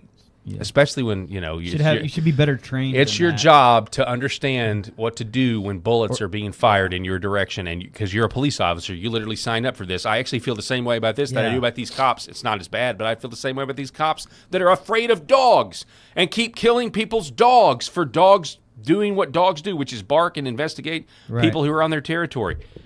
Yeah, unless you're dealing with like an attack dog, like a pit bull, okay, maybe I could understand or something. But, you're killing golden doodles. Yeah, right. I mean, come on. I just don't understand. Just for barking. I don't understand cops that are that like you signed up to potentially get shot at, man. Yeah. And you're afraid of a dog? I'm not afraid of dogs. Anyway, maybe multiple dogs. Like if I had multiple dogs, but I'm pretty sure any dog I could take on if head to head. I really do. I really think I could. I could sustain the bite and just obliterate them. You know, it's different if you're running for the cops and all of a sudden you've got a 90-pound German Shepherd that, you know, has this bite strength that will not let go, and you're sitting there running and running for the cops, and then all of a sudden you have an extra 90 pounds attached to the right side of your body. You're going down, buddy. You know what I mean? Like, whoa. But, I mean, in terms of just like a one-on-one, I'm not running from anybody. I just don't understand these police officers that are scared of dogs. I really don't. It's crazy. Let's see here. What else do we have? So we've got this. They're talking about this. Who is this? This is Robert. So let me get this Jenrick. straight. The government. Hang on one second. This is Robert Jenrick. I don't know who this is. He is somebody. He's Reform UK. So this is a guy who's part of the Reform UK party, and he's upset with what they're doing with freedom of what is this? Social media, and basically just like monitoring what you're posting. So let me get this straight. The government is planning to decide either a minister or, even worse, unaccountable civil servants, which news providers are deemed trustworthy and which ones are deemed untrustworthy. And then the government or unaccountable civil servants and quangos are going to give priority to the services which it deems to be trustworthy and reduce the prominence of those that they don't like and they consider to be untrustworthy. This sounds quite dystopian to me. How can this be seen as anything other than a very serious attack on freedom of the press and freedom of speech? Well, I mean, I'm not going to take any lessons from him and his disgusting party with the way that they spread mis and disinformation. What I would say to him is that this House has already come together to define what public service media is in law. That is a definition that was passed by Parliament, and I don't recall there being a lot of concern about that. It's something that has been enormously beneficial. One of the ways that we could define trusted news is to follow that definition, but we could also, for example, align with the editor's code. There are lots of different options for doing this, but to somehow claim that this is about the government controlling what people see is just absolute nonsense. So apparently they're just like our liberals are over here, where they're just like, I don't have to. Nothing to see here. And the idea that I would have to answer a question from that disgusting party. You know what? People like that, ladies like that, better pray that those Belfast protests don't spread into Europe and they don't start burning her house down. Because I'm telling you, if you don't start listening to the people, and you don't, but they're not going to abandon. People like that are not going to just change or abandon DEI. They're not. Yeah. And if you try to organize with your speech politically, they will arrest you. And so again, I still maintain that the only way England and Britain are saved is some sort of organized revolution, and I know how crazy that sounds, but I mean, what can you do? Britain is probably too far gone, brother. Yeah. Like, and for this guy to stand up and be like, is this real? He's basically like the little kid. Is this real life? Is this real life? And then, you know, idiots like her stand up and like, sit down. You know, you're disgusting. You're disgusting, mate. Yeah. We'll make the decisions around here. All right, Mike.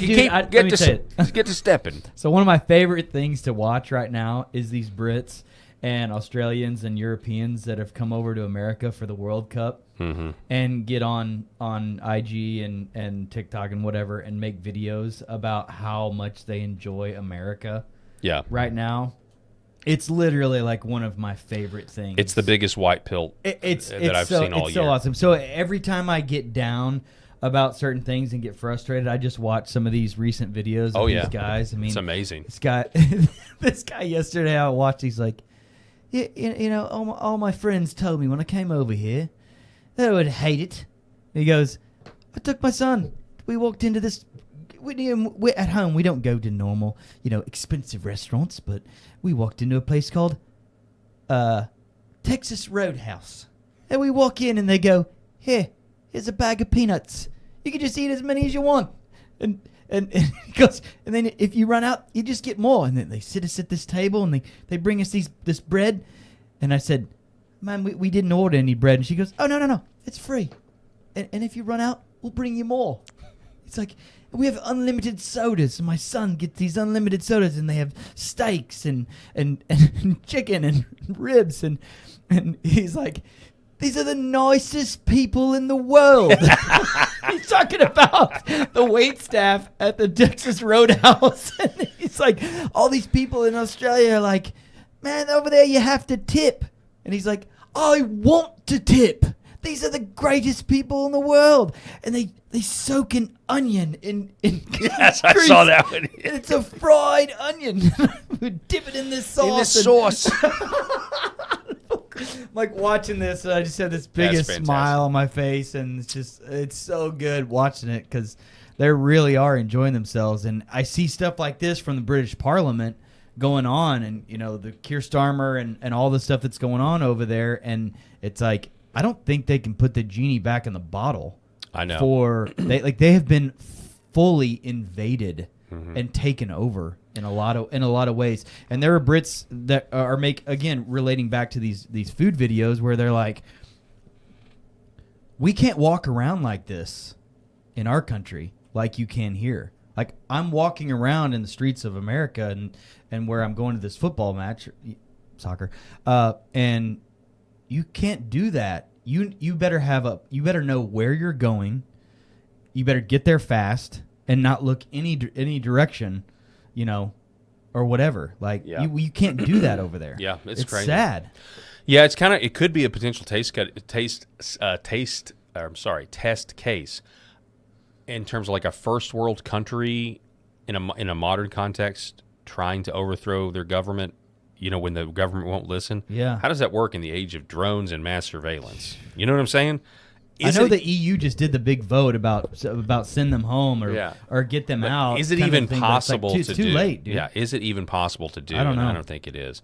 Folks, it's now time for my favorite segment. I haven't done this in a while. And let us confess our faith today in the words of the Sparkle Creed. I believe in the non-binary God. And now it's time for I'm Already Against Women Clergy. You don't have to convince me. All right, so for this edition of I'm Already Against Women Clergy, you don't have to convince me, it comes once again from the website Protestia. Pastor Jeremiah Thomas of the Gospel Church makes things awkward while rebuking his congregation and other churches who have a problem with his co-pastor wife preaching, saying Jesus would rebuke you. Do you think he really believes that his wife can preach? If he did, do you think he would sound so insecure about it? Okay. And look, if I made you mad just by saying all that and you don't want to come back here, bye. I'm going to have my husband come forward and close this morning.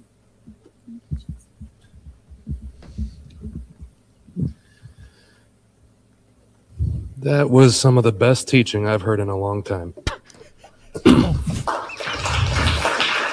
Not everybody clapped. And now let me rebuke some of you, because some of you are probably sitting here thinking let women clap. be silent in the church. You don't have to raise your hand, but I know that some of you are thinking it. And I think if Jesus were standing in this room, he would rebuke you for it. Oh, jeez. That was amazing. And so true. I mean, because we can all come to church and pretend and put our halos on and act like we know all this and that, and we got scripture memorized and whatever. And then if we can't walk in love, if we can't forgive, if we can't memorizing scripture, love God first, then what? It's not even real. It's not even real Christianity. So great, you got your scripture. Paul said, let women be silent in the church. Well, I'm going to preach a sermon here coming up soon. I'm stewing on it, but it's going to be a whole sermon on the context of what that scripture meant. And are women actually allowed to minister? Because some people grew up in church where that's forbidden. That's not allowed. Women had to wear no makeup, hair in a bun, long skirt, had to be quiet and somber. And I've been in those churches, and they're more like a funeral than a church service. And if y'all want to go to a funeral on Sunday morning, go for it, but you're not going to find one here at the Gospel. Okay? That was awesome. That was awesome, honey. Thanks, Mr. Mackey. Yeah, women are allowed to be missionaries. They're allowed to teach Sunday school. Anyway, I feel like that speech that you give to your congregation, you maybe give to them or preach the sermon on why you believe it before you give your wife a pulpit on Sunday morning.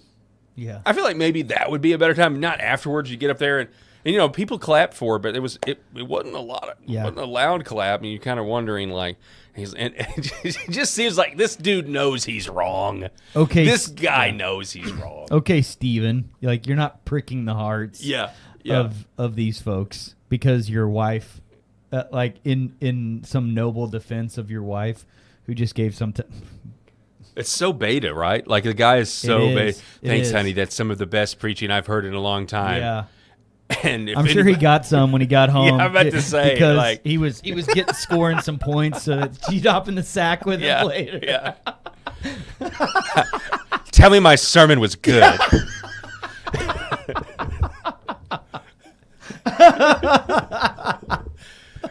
Oh my goodness. So yeah. Oh honey, didn't I stand up for you so well? Aren't I just such a stud? Yeah. I've been telling you, man. It's like, it's a terrible idea. Sorry. I mean, in general, yes. I don't believe women should hold official church office, you know, the office of elder or pastor or deacon. I think that's clear in the scriptures. That's the way I read the Bible. But even if you are going to do it, I feel like co-pastoring with your wife has got to be the worst recipe in the world. Oh, yeah. Terrible recipe for any sort of accountability at all, because you know they're sleeping in the same bed together, right? They're going to take each other's sides, you know, when it comes to outsiders. Yeah. Anyway, Jim and Pam made it work on The Office, but there's pretty much like but no other time where a couple should work that closely together. And they weren't leading the church. Yeah, they were selling paper. So that's a big difference. They were selling paper. Anyway, that's been my favorite segment. This has been I'm already against women clergy. You don't have to convince me. All right. Yep. And by the way, that's the evidence. I'm going to rebuke you all now. Yeah. You have to buffer your rebuke as I'm going to rebuke you now. Brace yourselves. Yeah. Like, God. It's terrible.